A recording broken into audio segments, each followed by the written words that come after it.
हड़प्पा सभ्यता। हड़प्पा सभ्यता भारतीय संस्कृति की लंबी एवं वैविध्यपूर्ण कहानी का प्रारंभिक बिंदु है।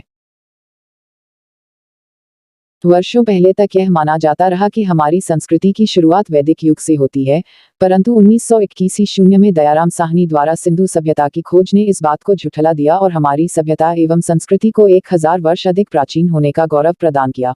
हाल ही के शोधों के आधार पर इस सभ्यता का काल और पहले लगभग 3500 ईस्वी पूर्व माना जाने लगा है। भारत में प्रागैतिहासिक स्थलों को खोजने का कार्य भारतीय पुरातत्व एवं सर्वेक्षण विभाग करता है। भारतीय पुरातत्व विभाग के जन्मदाता अलेक्जेंडर कनिंघम को माना जाता है। भारतीय पुरातत्व विभाग की नींव वायसराय लॉर्ड कर्जन के काल में पड़ी। जब भारतीय पुरातत्व विभाग के महानिदेशक जॉन मार्शल थे, तब दयाराम साहनी ने 1921 ईस्वी में हड़प्पा की तथा राखलदास बनर्जी ने 1922 ईस्वी में मोहनजोदड़ो की खोज की। नामकरण। सिंधु सभ्यता के निम्नलिखित नाम रखे जा सकते हैं।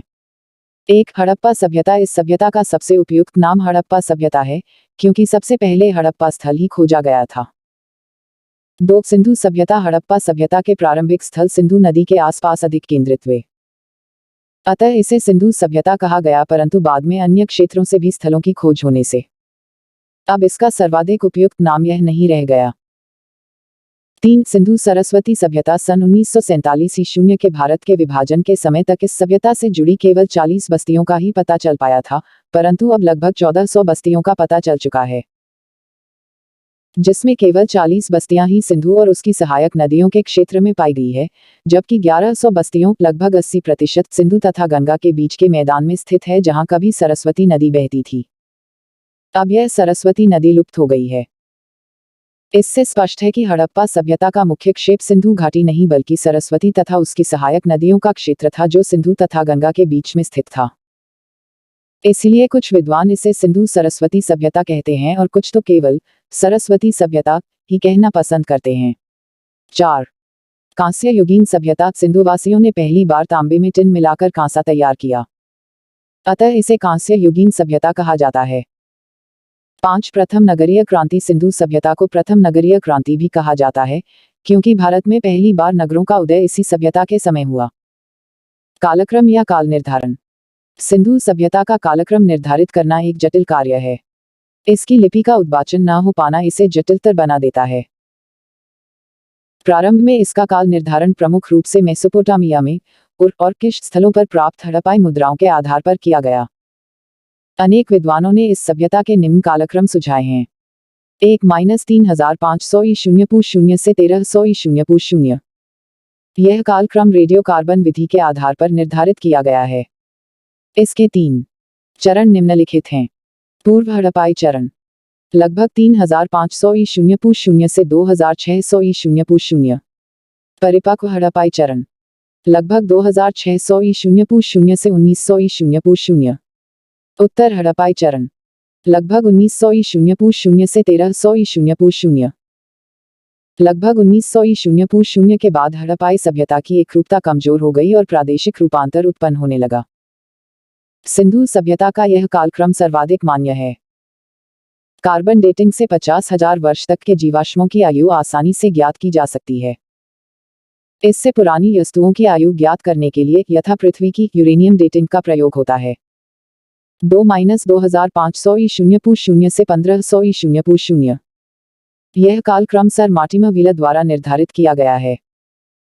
चूंकि मेसोपोटामिया के शासक सारगोन के काल 2350 ईस्वी पूर्व में सिंधु सभ्यता का व्यापार चरम अवस्था में था, अतः इसकी निम्न सीमा 2500 ईस्वी पूर्व निर्धारित की गई। 1500 ईस्वी पूर्व से ऋग्वेद का काल प्रारंभ होता है, अतः यह इसकी उच्च सीमा है। 3-2350 ईस्वी पूर्व से 1750 ईस्वी पूर्व। यह कालक्रम श्री D0P0 अग्रवाल द्वारा निर्धारित किया गया है। उनके मतानुसार 1750 ईस्वी पूर्व से इस सभ्यता का पतन प्रारंभ हो गया और 1500 ईस्वी पूर्व तक आते आते यह सभ्यता विनष्ट हो गई। 4-3250 ईस्वी पूर्व से 2750 ईस्वी पूर्व। सर जॉन मार्शल, जिन्होंने मोहनजोदड़ो में व्यापक उत्खनन कार्य किए थे, ने यह कालक्रम निर्धारित किया है। उन्होंने यह विचार भी व्यक्त किया कि इस अवधि को सिंधु सभ्यता के पूरे उत्थान और पतन के साथ नहीं जोड़ा जाना चाहिए। 5-2800 ई 0 से 2500 ई 0 यह काल के द्वारा निर्धारित किया गया है। इन्होंने मोहनजोदड़ो का उत्खनन कार्य कराया था। 6-3500 ई 0 से 2500 ई 0 यह कालक्रम M0S0 वत्स द्वारा निर्धारित किया गया है। इन्होंने हड़प्पा का उत्खनन कार्य करवाया था। 7-2900 ई 0 से 1900 ई 0 यह डेल्स द्वारा निर्धारित कालक्रम है। उन्होंने कोतदीजी, आमरी, मोहनजोदड़ो, हड़प्पा, कालीबंगा, लोथल और रोजदी सहित दक्षिण एशिया के अनेक समकालीन स्थलों का तुलनात्मक अध्ययन करके यह निष्कर्ष निकाला। सिंधु सभ्यता के निर्माता। सिंधु सभ्यता में निम्नलिखित प्रजातियों के अवशेष प्राप्त हुए हैं। आई प्रोटोआस्ट्रेलॉइड यह सिंधु क्षेत्र में आने वाली प्रथम प्रजाति थी। संप्रति यह मध्य भारत में अनुसूचित जाति एवं जनजाति के रूप में विद्यमान है। ई भूमध्य सागरीय मेडिटेरियन सिंधु सभ्यता का निर्माता इस प्रजाति को ही माना जाता है। इस समय यह प्रजाति दक्षिण भारत में पाई जाती है। सुनीति कुमार चटर्जी नामक भाषाविद ने यह सिद्ध किया है कि बलूचिस्तान में रहने वाले लोगों की ब्राहुई भाषा और दक्षिण की भाषाओं तमिल, तेलुगु और कन्नड़ में काफी समानता है। ऐसा प्रतीत होता है कि आर्यों के आक्रमण के फलस्वरूप ये लोग दक्षिण चले गए थे। ई मंगोलार्ड इस प्रजाति के लोग विशेषकर उप हिमालयी प्रदेश में पाए जाते हैं, जिनमें सिक्किम, असम, भारत म्यांमार का सीमांत क्षेत्र, चटगांव की पहाड़ी क्षेत्र प्रमुख हैं। कुछ लोग पश्चिमी हिमालय के कुछ भागों में भी पाए जाते हैं। एव अल्पाइन इस प्रजाति के लोग विशेषकर सिंधु प्रदेश, गुजरात, महाराष्ट्र, कर्नाटक, तमिलनाडु प्रदेश में पाए जाते हैं। इसके अतिरिक्त मध्य गंगा एवं निम्न गंगा मैदान में भी पाए जाते हैं। उद्भव। सिंधु सभ्यता के उद्भव में सबसे बड़ी समस्या यह है कि इस सभ्यता के अवशेष जहां कहीं भी मिले हैं, वे अत्यंत विकसित अवस्था में ही मिले हैं। अतः इसके आदि और अंत का पता ही नहीं चल पाता। इतिहासकारों में इस सभ्यता के उद्भव को लेकर सामान्यतः दो मत हैं, विदेशी उद्भव का मत एवं स्वदेशी उद्भव का मत। विदेशी उद्भव का मत। इस मत को मानने वाले इतिहासकारों में Marshall, Wheeler, Gordon Childe, Kramer एवं D0 कौशाम्बी प्रमुख हैं। इन लोगों का मानना है कि सिंधु सभ्यता का उद्भव मेसोपोटामिया की सुमरियन सभ्यता से हुआ तथा वहां से इस सभ्यता के तत्व मिस्र होते हुए यहां पहुंचे। क्रेमर का मानना है कि 2400 ई 0 में सुमरियाई लोग भारत आए और यहाँ की परिस्थितियों के अनुरूप अपनी संस्कृति में परिवर्तन करके सिंधु सभ्यता का विकास किया। गार्डन चाइल्ड का मत है कि मेसोपोटामिया के लोगों ने नवीन पृष्ठभूमि में अपनी संस्कृति का आरोपण किया, जिससे द्रुतगति से इसका विकास हुआ। H0D0 सांकलिया के अनुसार बलूचिस्तान से प्राप्त होने वाले चबूतरे जो ऊपर की ओर जाने पर सैकड़े हो जाते हैं में तथा मेसोपोटामिया से प्राप्त जिगुरत में समानता है एवं ये एक ही राजतंत्र से प्रेरित हैं। परंतु यदि मेसोपोटामिया और सिंधु सभ्यता की बारीकी से तुलना की जाए तो पर्याप्त अंतर दिखाई पड़ता है। सैंधव नगर जाल की तरह बुने थे। यहाँ के मकानों में अधिकांशतः पक्की ईंटों का प्रयोग हुआ है। यहाँ जल निकास प्रणाली अत्यंत उन्नत अवस्था में थी तथा लिपि चित्राक्षर थी। इसके विपरीत मेसोपोटामियन नगर बेतरतीब बने थे, उनमें ज्यादातर कच्ची ईंटों का ही प्रयोग हुआ है, उनकी लिपि कीलाक्षर है। मेसोपोटामिया के नगरों में मंदिरों के प्रमाण हैं, जबकि सिंधु सभ्यता में इसका कोई प्रमाण नहीं है। अतः कहा जा सकता है कि सैंधव सभ्यता के उद्भव में मेसोपोटामिया के लोगों का कोई योगदान नहीं है। स्वदेशी उद्भव का मत। इस मत को मानने वालों में फेयर सर्विस, अमलानंद घोष, आलचंद दंपति, S0R0 राव एवं D0P0 अग्रवाल प्रमुख हैं। इन विद्वानों का मानना है कि सिंधु सभ्यता का उद्भव ईरानी, बलूच और सिंधु संस्कृतियों आमरी, कोतदीजी तथा भारत की स्थानीय संस्कृतियों से हुआ।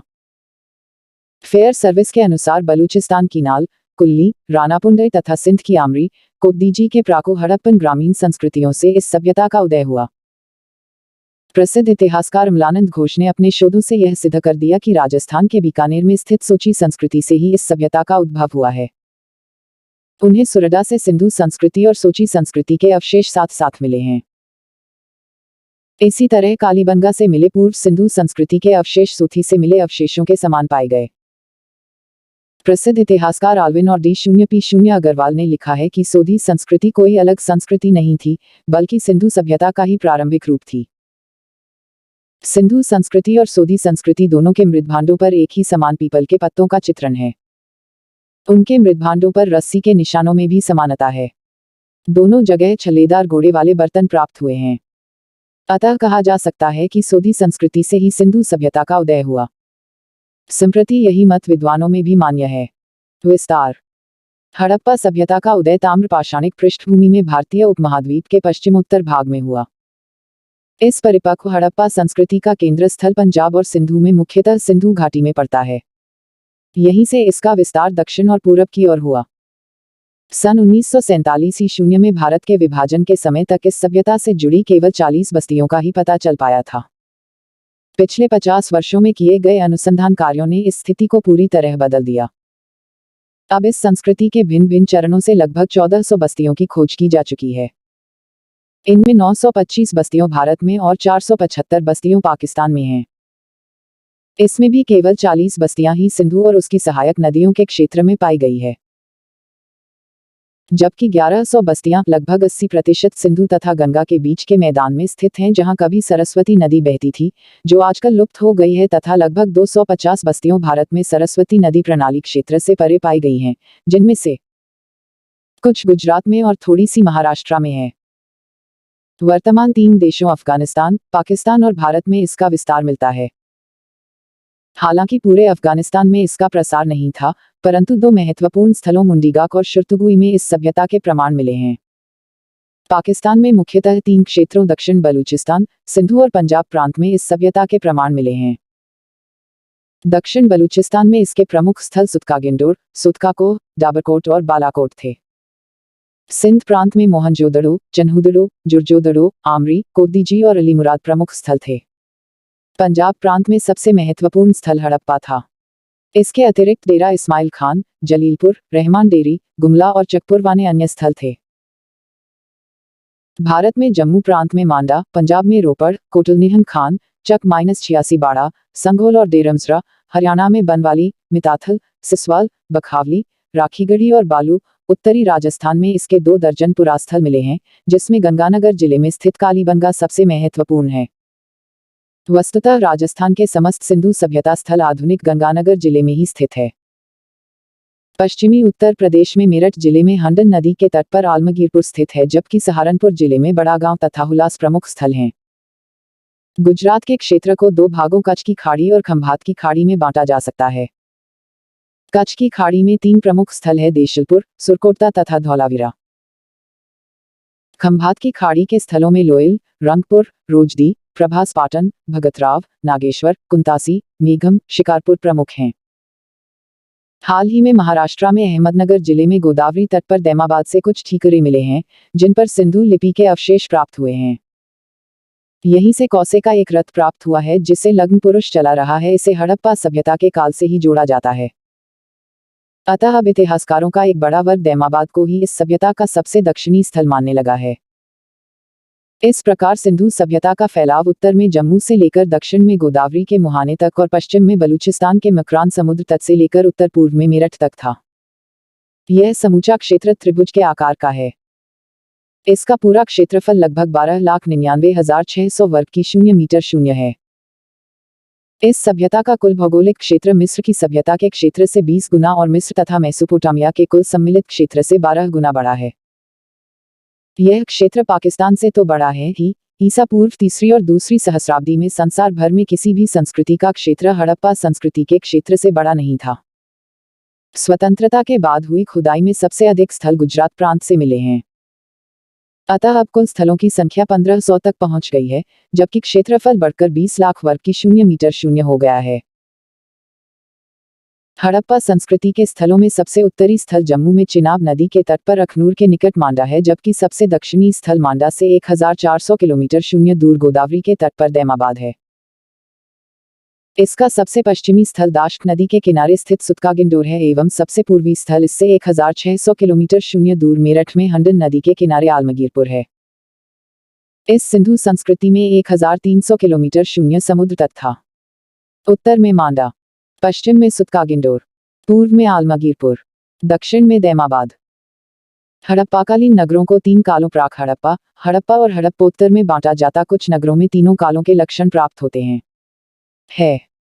प्राक हड़प्पा स्थल ये वे स्थल हैं जो हड़प्पा के पूर्व भी विद्यमान थे।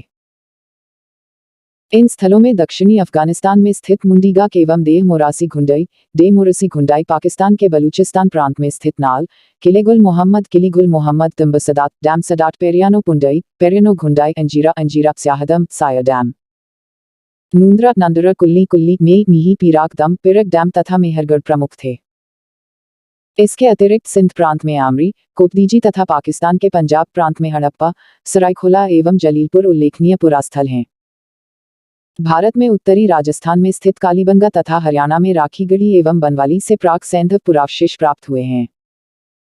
हड़प्पाकालीन स्थल, इसका वर्णन विस्तार से पहले ही किया जा चुका है। हड़प्पोत्तर स्थल रोजडी और रंगपुर, तीनों कालों के स्थल। सुरडा, धौलावीरा, राखीगढ़ी एवं मांडा। नगर योजना। हड़प्पा के नगर जाल की तरह व्यवस्थित थे। तदनुसार सड़कें एक दूसरे को समकोण पर काटती थी। प्रत्येक नगर दो भागों में विभक्त थे, पश्चिमी टीले और पूर्वी टीले। पश्चिमी टीले अपेक्षाकृत ऊंचे किंतु छोटे होते थे। इन टीलों पर किले अथवा दुर्ग स्थित थे। पूर्वी टीले पर नगर या आवास क्षेत्र के साक्ष्य मिले हैं। यह टीला अपेक्षाकृत बड़ा था। इसमें सामान्य नागरिक, व्यापारी, शिल्पकार, कारीगर और श्रमिक रहते थे। दुर्ग के अंदर मुख्यतः महत्वपूर्ण प्रशासनिक और सार्वजनिक भवन तथा अन्नागार स्थित थे। सामान्यतः पश्चिमी टीला एक रक्षा प्राचीर से घिरा होता था, जबकि पूर्वी टीला नहीं। इसके कुछ अपवाद भी हैं, जैसे कालीबंगा का नगर क्षेत्र भी रक्षा प्राचीर से युक्त था। लोथल और सुरडा में अलग अलग दो टीले नहीं मिले हैं, बल्कि संपूर्ण क्षेत्र एक ही रक्षा प्राचीर से घिरे हुए थे, जबकि चिन्हुदड़ो एकमात्र ऐसा नगर है जो दुर्गीकृत नहीं था। धौलावीरा का नगर 3 इकाइयों में बटा था। पहले यह समझा जाता था कि हड़प्पा के सभी नगर पश्चिमी और पूर्वी भागों में विभाजित थे, परंतु यह पूर्णतः सही नहीं है, क्योंकि बड़े बड़े सार्वजनिक भवन, बाजार, छोटे बड़े रिहायशी मकान और शिल्पशालाएं लगभग सभी इलाकों में पाई गई हैं। प्रत्येक नगर में कई सेक्टर या टीले माउंट ऊंची दीवार से घिरे हुए थे, जो अलग अलग दिशाओं में बंटे हुए थे। मोहनजोदड़ो, हड़प्पा और कालीबंगा में पश्चिम की ओर एक ऊंचा आयताकार टीला है और उत्तर, दक्षिण तथा पूरब की ओर विस्तृत टीला है, लेकिन धौलावीरा और बनवाली स्थलों पर दीवार से घिरा एक ही टीला है, जो कि आंतरिक रूप से 3 या 4 दीवार से घिरे सेक्टरों में विभाजित है। मोहनजोदड़ो, हड़प्पा, कालीबंगा, सुरडा जैसे हड़प्पाई नगर स्थलों की खुदाई से पता चला है कि नगर में प्रवेश करने के लिए बाहरी चहारदीवारी यानी परकोटे में कई बड़े प्रवेश द्वार होते थे। आंतरिक चहारदीवारी परकोटे में भी प्रवेश द्वार देखने को मिलते हैं। धौलावीरा में एक बड़ा उत्कीर्ण लेख, संभवतः गिरा हुआ साइनबोर्ड, मुख्य प्रवेश द्वार के पास मिला है। इस लेख के वर्ण किसी भी हड़प्पाई नगर से अब तक प्राप्त लिखावट के सबसे बड़े नमूने हैं। यह लिखावट एक काठ की तख्ती पर खुदाई करके उसमें सफेद चूना जिप्सम भरकर तैयार की गई है। इसमें 10 संकेताक्षर हैं, जिनमें से प्रत्येक की ऊंचाई 37 सेमी शून्य और चौड़ाई 25 से 27 सेमी शून्य है और उनके द्वारा कोई नाम या शीर्ष बताया गया है। जब यह नागपटूट प्रवेश द्वार पर टंगा होता होगा तो दूर से दिखाई देता रहा होगा। सिंधु सभ्यता के नगरों में प्रत्येक आवासीय भवन के बीच में एक आंगन होता था, जिसके 3 या 4 और 4-5 कमरे, एक रसोईघर और एक स्नानघर होता था। अधिकांश घरों में कुआं भी होता था। सामान्यतः मकान पक्की ईंटों के बने हुए मिले हैं। कालीबंगा में पकी हुई ईंटों का प्रयोग केवल नालियों, कुओं तथा दहलीजों के निर्माण के लिए किया गया है। मकानों में मिली सीढ़ियों से पता चलता है कि 2 मंजिले भवन भी बनते थे। घरों के दरवाजे एवं खिड़कियां मुख्य सड़क में न खुलकर गलियों में खुलते थे, परंतु लोथल इसका अपवाद है, जहां के दरवाजे एवं खिड़कियां मुख्य सड़कों की ओर खुलते थे। मिट्टी को कूटकर, कच्ची ईंटें या पक्की ईंटें बिछाकर मकानों के फर्श बनाए जाते थे। कुछ भवनों की दीवारों पर प्लास्टर के भी साक्ष्य मिले हैं। यद्यपि मकान बनाने में कई प्रकार की ईंटों का उपयोग होता था, किंतु सबसे प्रचलित आकार 4-2-1 का था। घरों का पानी बहकर सड़कों तक आता था, जहां इनके नीचे मोरियां बनी हुई थीं। ये मोरियां ईंटों और पत्थर की सिल्लियों से ढकी रहती थीं। इन मोरियों में नरमोखे मेनहोल भी बने थे। कौशल युग की दूसरी किसी सभ्यता ने स्वास्थ्य और सफाई को इतना महत्व नहीं दिया जितना कि हड़प्पा संस्कृति के लोगों ने दिया। हड़प्पा कालीन प्रमुख नगर। वैसे तो हड़प्पा संस्कृति में लगभग 1500 स्थलों का पता लग चुका है, किंतु उनमें केवल 7 को ही नगर की संज्ञा दी जा सकती है। ये निम्न है। 1. हड़प्पा। हड़प्पा का पुरास्थल पाकिस्तान के पंजाब प्रांत में मोंटगोमरी जिले में आधुनिक शाहीवाल रावी नदी के बाएं तट पर स्थित था। इसका सर्वप्रथम उल्लेख 1826 ईस्वी में चार्ल्स मेसन ने किया। हड़प्पा का दूसरा उल्लेख तब आया जब 1856 ईस्वी में कराची से लाहौर रेलवे लाइन बिछाते समय जॉन ब्रेटन और विलियम बंटन ने यहां से प्राप्त ईंटों का उपयोग रोड़ों के रूप में किया। भारतीय पुरातत्व सर्वेक्षण के महानिदेशक जॉन मार्शल के निर्देश पर 1921 ईस्वी में दयाराम साहनी ने इसकी खोज की। हड़प्पा क्षेत्रफल की दृष्टि से सिंधु सभ्यता का दूसरा सबसे बड़ा स्थल है। यह लगभग 150 हेक्टेयर के घेरे में बसा हुआ था। इसके दुर्ग के टीले को ऐब नाम दिया गया। दुर्ग के उत्तर दिशा में स्थित लगभग 6 मीटर शून्य ऊंचे टीले को एफ नाम दिया गया। इसी टीले पर अन्नागार, अनाज कूटने के वृत्ताकार चबूतरे और श्रमिक आवास के साक्ष्य मिले हैं। अन्नागार रावी नदी के तट पर स्थित था। हड़प्पा के टीले में पकी हुई ईंटों से निर्मित 18 वृत्ताकार चबूतरे मिले हैं। न का उपयोग अनाज पीसने के लिए होता था। इसी टीले पर श्रमिक आवास भी मिला है। इस आवास में 15 मकान 2 पंक्तियों में बनाए गए थे। इस बस्ती के समीप 16 भट्ठियां और धातु बनाने की एक मूषा क्रूसिबल मिली है। संभवतः इस बस्ती में ताम्रकार रहते थे। हड़प्पा नगर क्षेत्र के दक्षिण दिशा में एक कब्रिस्तान मिला है, जिसे समाधि R37 सेमेट्री R37 नाम दिया गया है। हड़प्पा में सन 1934 ईस्वी में अन्य समाधि मिली थी, जिसे समाधि H सेमेट्री H नाम दिया गया। इसका संबंध सिंधु सभ्यता के बाद के काल से था। 2. मोहनजोदड़ो। यह पाकिस्तान के सिंध प्रांत के लरकाना जिले में सिंधु नदी के दाहिने तट पर स्थित था। यह क्षेत्रफल की दृष्टि से सबसे बड़ा नगर था, जो 250 हेक्टेयर में बसा था।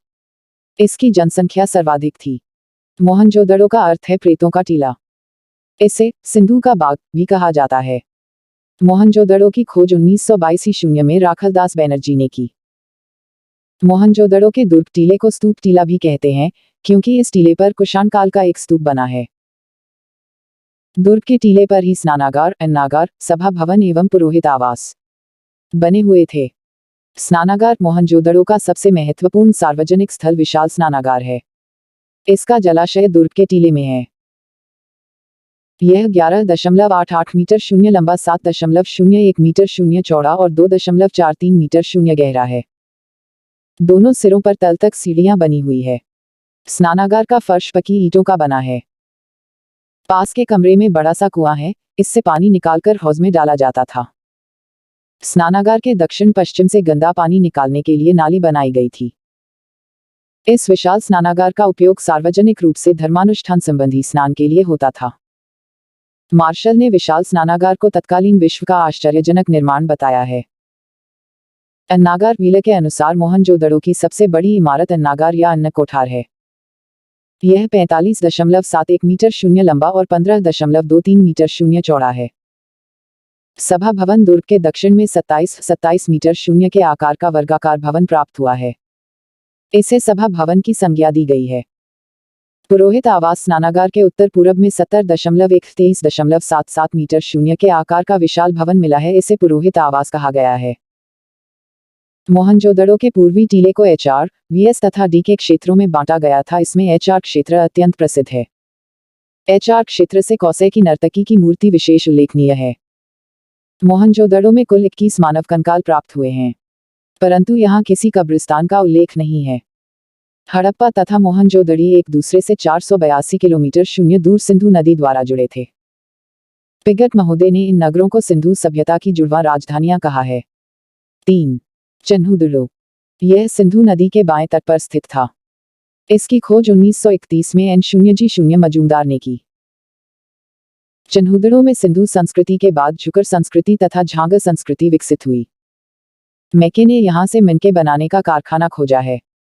यहाँ से एक ऐसी मुद्रा मिली है जिस पर 3 घड़ियाल तथा 2 मछलियों का अंकन है। यहीं से ईंटों पर एक बिल्ली का पीछा करते हुए कुत्ते के पंजों का निशान है। यह एकमात्र ऐसा स्थल है जहां से वक्राकार ईंटें मिली है। यहां से लिपस्टिक, काजल, कंघा, उस्त्रा आदि के प्रमाण भी मिले हैं। चन्हुदड़ो एकमात्र ऐसा स्थल है जहां पर मिट्टी की पकी हुई पाइपनुमा नालियों का प्रयोग किया गया। 4. लोथल। इसे लघु हड़प्पा या लघु मोहनजोदड़ो भी कहा जाता है। इसकी खोज 1954 ईस्वी में S0R0 राव ने की। यह गुजरात के अहमदाबाद जिले में भोगवा नदी के किनारे स्थित है। लोथल के पूर्वी भाग में एक मोदीवाड़ा का साक्ष्य मिला है। इसकी लंबाई 223 मीटर शून्य, चौड़ाई 35 मीटर शून्य तथा गहराई 38 मीटर शून्य थी। गोदीवाड़ा के उत्तरी दीवार में 12 मीटर शून्य चौड़ा एक प्रवेश द्वार था, जिससे जहाज आते जाते थे, और दक्षिणी दीवार में अतिरिक्त जल का निकास द्वार था। इस प्रकार इस नगर में जल प्रबंधन की सबसे उत्तम व्यवस्था थी। लोथल में नगर क्षेत्र के बाहर उत्तरी पश्चिमी किनारे पर समाधि क्षेत्र था, जहां से 20 समाधियों मिली हैं। लोथल से 3 युग्मित समाधियों के उदाहरण भी मिले हैं, जिससे यहां सती प्रथा का अनुमान लगाया जाता है। लोथल से एक अग्निकुंड का अवशेष भी मिला है। लोथल के दुर्ग क्षेत्र से 126 मीटर शून्य लंबा एवं 30 मीटर शून्य चौड़ा एक भवन मिला है, जिसे प्रशासनिक भवन की संज्ञा दी गई। लोथल से भी चिन्हुदड़ों की भांति मनके बनाने का कारखाना प्राप्त हुआ है। यहाँ से एक रंगाई कुंड मिला है, जो निचले नगर में स्थित था। 5. कालीबंगा। कालीबंगा का अर्थ है काले रंग की चूड़ियां। 100 हेक्टेयर में बसे राजस्थान के गंगानगर जिले में स्थित इस नगर की खोज सन 1951 ईस्वी में अमलानंद घोष ने की। यह प्राचीन सरस्वती एवं दूधती नदियों के बीच स्थित था। सरस्वती का आधुनिक नाम घग्घर एवं दृष्टति का चौतंग है। सरस्वती नदी के किनारे धकपर हाकरापाट पर सर्वाधिक स्थलों का संकेंद्रण था। कालीबंगा के पश्चिमी टीले पर सैंधव सभ्यता के नीचे प्राक सैंधव संस्कृति के प्रमाण प्राप्त हुए हैं। इन प्रमाणों में हल से जुते हुए खेत का साक्ष्य सबसे महत्वपूर्ण है। इसकी जुताई आड़ी तिरमी की गई थी, जिससे 2 फसलों के एक साथ बोए जाने का अनुमान लगाया जाता है। कालीबंगा के दुर्ग टीले के दक्षिणी भाग में मिट्टी और कच्ची ईंटों के बने हुए 5-6 चबूतरे मिले हैं, जिनके ऊपर कई अग्निकुंड या वेदिकाएं बनी हुई मिली हैं, जो कि आयताकार है। कालीबंगा में दुर्ग वाले टीले के दक्षिण पश्चिम में लगभग 300 मीटर की दूरी पर कब्रिस्तान स्थित था। यहाँ से शव विसर्जन के 37 उदाहरण मिले हैं। यहाँ अंत्येष्टि संस्कार की तीनों विधियों पूर्ण समाधिकरण, आंशिक समाधिकरण एवं दाह संस्कार के साक्ष्य मिले हैं। यहाँ से एक युगल शिवाधान भी प्राप्त हुआ है। यहाँ से अंडाकार कब्रें भी प्राप्त हुई हैं, जिससे एक बच्चे की खोपड़ी में 6 छिद्र किए जाने का प्रमाण है। इसे शल्य क्रिया का प्राचीनतम उदाहरण माना जा सकता है। कालीबंगा के मकान कच्ची ईंटों के बने हैं। नगर टीले से अलंकृत ईंटों के प्रयोग के प्रमाण मिले हैं। कालीबंगा में कोई स्पष्ट घरेलू या शहरी जल निकास प्रणाली नहीं थी। यहाँ पर भूकंप के सबसे प्राचीनतम साक्ष्य प्राप्त हुए हैं। 6. बनवाली। यह स्थल हरियाणा के हिसार जिले में सरस्वती नदी के किनारे स्थित था। इसकी खोज 1974 ईस्वी में R0S0 विष्ट ने की। यहाँ से मिट्टी का बना हल तथा बढ़िया किस्म का जौ प्राप्त हुआ है। बनवाली में सिंधु सभ्यता की सबसे महत्वपूर्ण विशेषता जल निकास प्रणाली का अभाव था। यहाँ से प्राक हड़प्पा एवं हड़प्पोत्तर काल के प्रमाण प्राप्त हुए हैं। यहाँ के मकानों के साज सामान से पता चलता है कि यह समृद्ध लोगों का नगर था। बनवाली के कई मकानों से अग्निवेदियां मिली हैं। इनके साथ अर्धवृत्ताकार ढांचे हैं, जिसके आधार पर कुछ विद्वान यहाँ मंदिर होने की संभावना व्यक्त करते हैं। 7. धौलावीरा। यह नगर गुजरात के कच्छ जिले के भचाऊ तालुका में खादिर नाम के एक द्वीप, जिसे स्थानीय भाषा में बैठ कहते हैं, के उत्तरी पश्चिमी कोने पर बसा हुआ एक छोटा सा गांव है। 100 हेक्टेयर में बसे बौलादीरा टीलों की खोज सन 1967-68 ईस्वी में श्री 0J0P0 जोशी ने की। 1990 ईस्वी से भारतीय पुरातत्व सर्वेक्षण के JAR0S0 विष्ट के निर्देशन में उत्खनन कार्य अभी चल रहा है। धौला का अर्थ सफेद तथा वीरा का कुआं है। यहाँ के टीले पर एक पुराना कुआं है, जिसके कारण इसका नाम धौलावीरा पड़ गया। धौलावीरा का नगर आयताकार बना था। इस नगर को 3 भागों किला, मध्यंगर एवं निचला नगर में विभाजित किया गया था। यह भारत में स्थित सिंधु सभ्यता का दूसरा सबसे बड़ा नगर है। यहाँ के उत्खनन से हड़प्पा संस्कृति के 3 चरणों का पता चला है। यहाँ से प्राप्त कुछ महत्वपूर्ण पुरावशेष हैं: घोड़े के अवशेष एवं पशु की छोटी कांस्य आकृति। यहाँ से एक ऐसा अभिलेख प्राप्त हुआ है, जिसके 9 वर्ण हैं और प्रत्येक 37 सेमी शून्य लंबे और 27 सेमी शून्य चौड़े हैं, और जो दूध या सफेद पदार्थ के कटे टुकड़ों से अभिलिखित हैं। हड़प्पा सभ्यता का एकमात्र स्टेडियम क्रीड़ागार यहीं से प्राप्त हुआ है। इसके अलावा एक नेवले की पत्थर की मूर्ति 37 सेमी भी पाई गई है, लेकिन यहाँ की सबसे आश्चर्यजनक वस्तु विशाल जलाशय है। इसका आकार 80.4 मीटर शून्य 12 मीटर शून्य था और गहराई 7.5 मीटर शून्य थी। इसमें 2,50,000 घन मी शून्य पानी जमा करने की अद्भुत क्षमता थी। धौलावीरा के निवासी जल संरक्षण की तकनीक जानते थे। उन्होंने बांध बनाए और जलाशयों में पानी संग्रहित किया। धौलावीरा में एक बड़ा उत्कीर्ण लेख संभवतः गिरा हुआ साइनबोर्ड मुख्य प्रवेश द्वार के पास मिला है। इस लेख के वर्ण किसी भी हड़प्पाई नगर से अब तक प्राप्त लिखावट के सबसे बड़े नमूने हैं। यह लिखावट एक काठ की तख्ती पर खुदाई करके उसमें सफेद चूना भरकर तैयार की गई है। इनमें 10 संकेताक्षर हैं, जिनमें से प्रत्येक की ऊंचाई 37 सेमी शून्य और चौड़ाई 25 से 27 सेमी शून्य है। धौलावीरा के नगर के पश्चिम की ओर स्थित कब्रिस्तान के उत्खनन से कई तरह के शवाथन मिले हैं, जो धौलावीरा की विशिष्ट विशेषता है। यहाँ पॉलिशदार श्वेत पाषाण खंड बड़ी संख्या में प्राप्त हुए हैं। अन्य प्रमुख स्थल नौसरो पाकिस्तान के बलूचिस्तान क्षेत्र में स्थित इस स्थान से स्त्रियों की मिट्टी की कुछ ऐसी मूर्तियां पाई गई हैं जिनकी मांग में अब भी सिंदूर भरा हुआ है।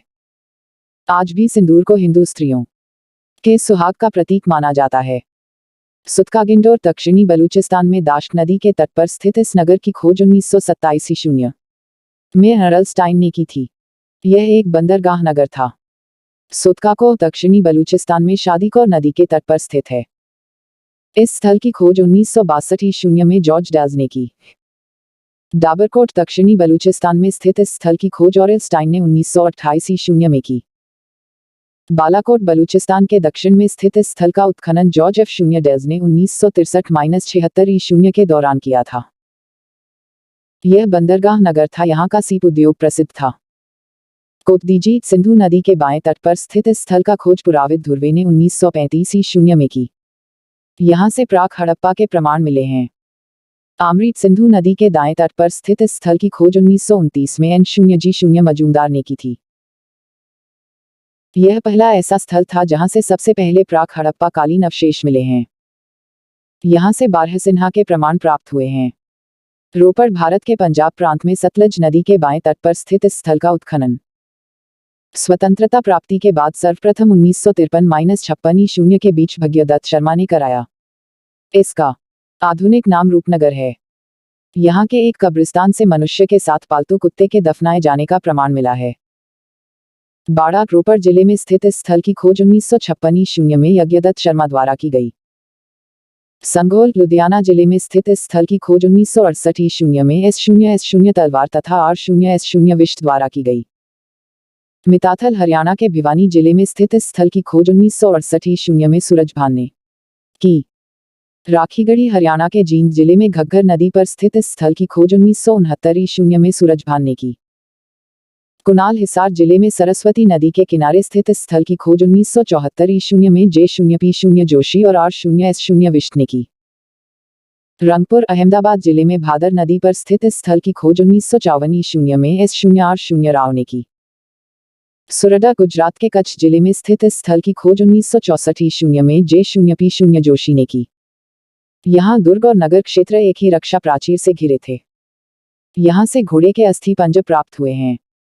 यहाँ कब्र बनाने के लिए अंडाकार खोदकर उसमें मानव की चुनी हुई हड्डियों से भरे हुए कलश रखे जाते थे। इन अस्थि कलशों को प्रायः मिट्टी कंकड़ से ढक दिया जाता था। एक कब्र बड़े आकार की शिला से ढकी हुई मिली है। यह कब्र अभी तक ज्ञात सैंधव शव विसर्जन परंपरा में सर्वथा नवीन प्रकार की है। मालवण सूरत जिले में ताप्ती नदी के मुहाने पर स्थित इस स्थल की खोज 1967 ईस्वी में J0P0 जोशी तथा आलविन दंपति ने की। भगतराव यह गुजरात की मुख्य भूमि पर घुर दक्षिण का स्थल है जो किम सागर संगम पर स्थित है। रोजदी यह गुजरात के सौराष्ट्र जिले में स्थित है। आलमगीरपुर मेरठ जिले में हंडन नदी के तट पर स्थित इस स्थल की खोज 1958 ईस्वी में भारत सेवक समाज द्वारा की गई। इसका उत्खनन कार्य 1958 ईस्वी में यज्ञदत्त शर्मा ने कराया। अंबाखेड़ा एवं बड़गांव सहारनपुर जिले में मुस्करा नदी के तट पर ये दोनों स्थल स्थित हैं। मांडा जम्मू में अखनूर तहसील में चिनाब नदी के दाएं तट पर स्थित है। यह सिंधु सभ्यता का सबसे उत्तरी स्थल है। 1982 ईस्वी में J0P0 जोशी ने इसकी खोज की। यहाँ से प्राको हड़प्पा एवं हड़प्पोत्तर काल के प्रमाण प्राप्त हुए हैं। भगवानपुरा हरियाणा के कुरुक्षेत्र जिले में सरस्वती नदी के दक्षिणी तट पर स्थित इस स्थल से सैंधव सभ्यता के पतनोन्मुख काल के अवशेष मिलते हैं। इसका उत्खनन J0P0 जोशी द्वारा करवाया गया। कुंतासी गुजरात के राजकोट जिले में स्थित इस स्थल की खुदाई से विकसित तथा उत्तरकालीन सैंधव संस्कृति प्रकाश में आई है। यह एक बंदरगाह नगर था। अल्लाहदीनो सिंधु तथा अरब सागर के संगम से करीब 16 किलोमीटर शून्य उत्तर पूर्व तथा कराची से 40 की शून्य मीटर शून्य पूरब में स्थित यह एक बंदरगाह नगर था। सिंधु सरस्वती संस्कृति की विशेषताएं। इस संस्कृति के विभिन्न पहलुओं का विवेचन निम्नवत है। राजनीतिक संगठन लगभग 20 लाख वर्ग किमी तक फैली सिंधु सभ्यता 600 वर्षों तक निरंतर कायम रही। इससे सहज ही अनुमान लगाया जा सकता कि यहाँ कोई न कोई उच्च केंद्रीय राजनीतिक संगठन रहा होगा। समकालीन मिन और मेसोपोटामिया सभ्यता के विपरीत यहाँ किसी मंदिर के अवशेष प्राप्त नहीं हैं। अतः मेसोपोटामिया भी तरह वहाँ पुरोहितों का शासन नहीं था। हालांकि प्रसिद्ध इतिहासकार A0L0 बाशम महोदय हाँ पुरोहितों का ही शासन मानते हैं। DA0R0S0 शर्मा के अनुसार सिंधु सभ्यता के लोगों ने सतह से अधिक ध्यान वाणिज्य और व्यापार की ओर दिया। अतः हड़प्पा का शासन संभवतः वणिक वर्ग के हाथों में था।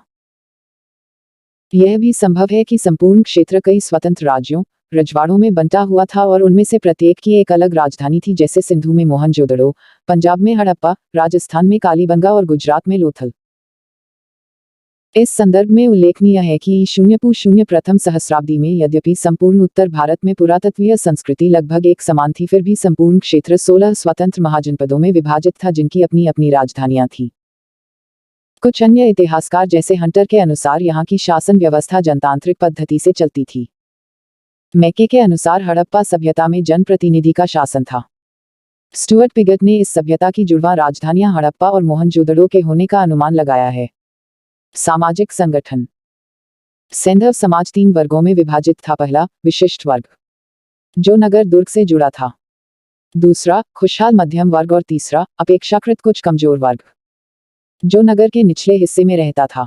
आमतौर पर ये तीनों हिस्से परकोटे से घिरे होते थे। कुछ शिल्पी और श्रमिक नगर के परकोटे से बाहर की बस्तियों में भी रहते थे। कालीबंगा में ऐसा प्रतीत होता है कि पुरोहित लोग दुर्ग के ऊपरी भाग में रहते थे और निचले भाग में स्थित अग्निवेदिकाओं पर धार्मिक अनुष्ठान संपन्न कराते थे। इस बात की संभावना व्यक्त की गई है कि दुर्ग में निवास करने वाले लोग पुरोहित वर्ग के थे। नगर क्षेत्र में व्यापारी, अधिकारी, सैनिक एवं शिल्पी रहते थे।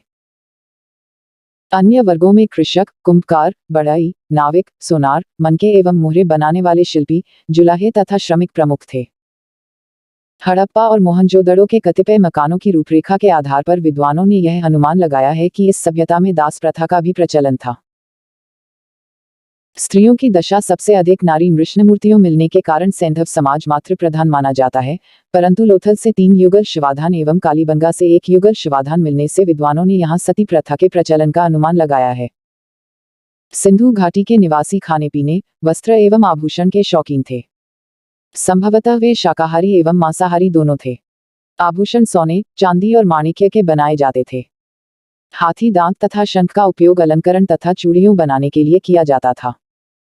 दर्पण तांबे के बने थे, जबकि कंघियां और सुइयां हाथी दांत की बनी हुई थी। हड़प्पा से एक श्रृंगारदान मिला है तथा चिन्हुदड़ो से लिपस्टिक एवं अंजनशालिका काजल लगाने की सलाई प्राप्त हुई है। नौसारों से स्त्रियों की मांग में सिंदूर लगाए जाने के प्रमाण प्राप्त हैं, जो आज भी हिंदू धर्म में स्त्रियों के सुहाग का प्रतीक माना जाता है। गरीब लोग शंख, सीप एवं मिट्टी के बने हुए आभूषण पहनते थे। पांसे का खेल, शिकार और नृत्य उनके मनोरंजन के मुख्य साधन थे। आर्थिक जीवन। सैंधव सभ्यता का आर्थिक जीवन अत्यंत विकसित अवस्था में था। आर्थिक जीवन के प्रमुख आधार कृषि, पशुपालन, शिल्प और व्यापार थे। कृषि। सैंधव वासी जाड़े नवंबर-दिसंबर में फसल बोते थे एवं मार्च-अप्रैल में काट लेते थे। यहाँ कोई फावड़ा या फाल तो नहीं मिला है, लेकिन कालीबंगा की प्राक हड़प्पा अवस्था में कुंठ हलरेखा के प्रमाण मिले हैं। हड़प्पाई लोग शायद लकड़ी के हलों का प्रयोग करते थे तथा फसल काटने के लिए पत्थर के हंसियों का प्रयोग होता था। मोहनजोदड़ो एवं बनवाली के मिट्टी के हल के खिलौने का प्रारूप मिला है। इस प्रकार पाकिस्तान के वर्तमान चोलिस्तान भूतपूर्व बहावलपुर रियासत के विकसित हड़प्पन पुरास्थलों के अन्वेषण के परिणाम स्वरूप खेत जोतने में प्रयुक्त मिट्टी के बने हल के खिलौने के टूटे हुए अवशेष मिले हैं। सिंधु सभ्यता के किसी भी पुरास्थल से नहरों या नालों से सिंचाई के प्रमाण नहीं मिले हैं। कृषि कार्य के लिए नदियों के जल, वर्षा के जल एवं कुओं का उपयोग किया जाता रहा होगा। हड़प्पाई लोगों को कुल 9 फसलें ज्ञात थीं। गेहूं की 3 किस्में, जी की 2 किस्में, कपास, खजूर, तरबूज, मटर, राई, सरसों और तिल। बनावली से बढ़िया किस्म का जी प्राप्त हुआ है। चावल के भी प्रमाण हैं, जैसे लोथल से चावल के अवशेष एवं रंगपुर से धान की भूसी प्राप्त हुई है। ये दोनों स्थल वर्तमान गुजरात में हैं। हरियाणा से भी चावल के प्रमाण प्राप्त हुए हैं। मोटे अनाजों की 6 किस्में उगाई जाती थी। रागी, कोदो, सांवा, ज्वार, मटर और फलियों की भी खेती की जाती थी। अन्य फसलों में खजूर, विभिन्न प्रकार की फलियों, तिल और सरसों शामिल हैं। मोहनजोदड़ो और अन्य स्थलों पर पाए गए सूती कपड़े के टुकड़ों से इस बात का पता चलता है कि कपास की खेती भी की जाती थी। इस सभ्यता की परिपक्वता के चरण से कम 2000 वर्ष पहले के मेहरगढ़ पुरास्थल पर कपास पाई गई है। यह संसार भर में कपास के अस्तित्व का प्राचीनतम साक्ष्य है। कपास सैंधव लोगों की मूल फसल थी। इसी कारण यूनानी सिंध क्षेत्र को सिंडन सिंडन कहने लगे, जो सिंधु शब्द से निकला है। सिंधु सभ्यता के लोगों को गन्ना ज्ञात नहीं था। रोजदी के निचले स्तरों से छोटी ज्वार एवं रागी, सौराष्ट्र में बालाकोट से बाजरा एवं वहीं से कुछ परवर्ती काल में ज्वार तथा सारगम के प्रमाण मिले हैं, जिन्हें संभवतः हड़प्पा से लाकर यहाँ प्रचलित किया गया होगा। अनाज संभवतः कर के रूप में वसूला जाता था, क्योंकि प्रमुख नगरों में अन्नागार प्राप्त हुए हैं। हड़प्पा के अन्नागारों के समीप ही अनाज की सफाई, कुटाई, पिसाई आदि के चबूतरे मिले हैं और मजदूरों के निवास के लिए बनी हुई श्रमिक बस्ती के साक्ष्य मिले हैं। लोथल से आटा पीसने की पत्थर की चक्की के 2 पाट मिले हैं। सिंधु सभ्यता के मिट्टी के बर्तनों तथा मोहरों पर अनेक पेड़ पौधों का अंकन मिलता है। इसमें प्रमुख पीपल, खजूर, नीम, नींबू, केला आदि थे। पशुपालन। हड़प्पाई लोग बहुत सारे पशु पालते थे। वे बैल, गाय, भैंस, बकरी, भेड़, सुअर, कुत्ते, बिल्ली, गधे, ऊंट, हाथी, गैंडे, बाघ, हिरन, मोर, खच्चर आदि से परिचित थे। परंतु उन्हें कुबड़ वाला साड़ अधिक प्रिय था।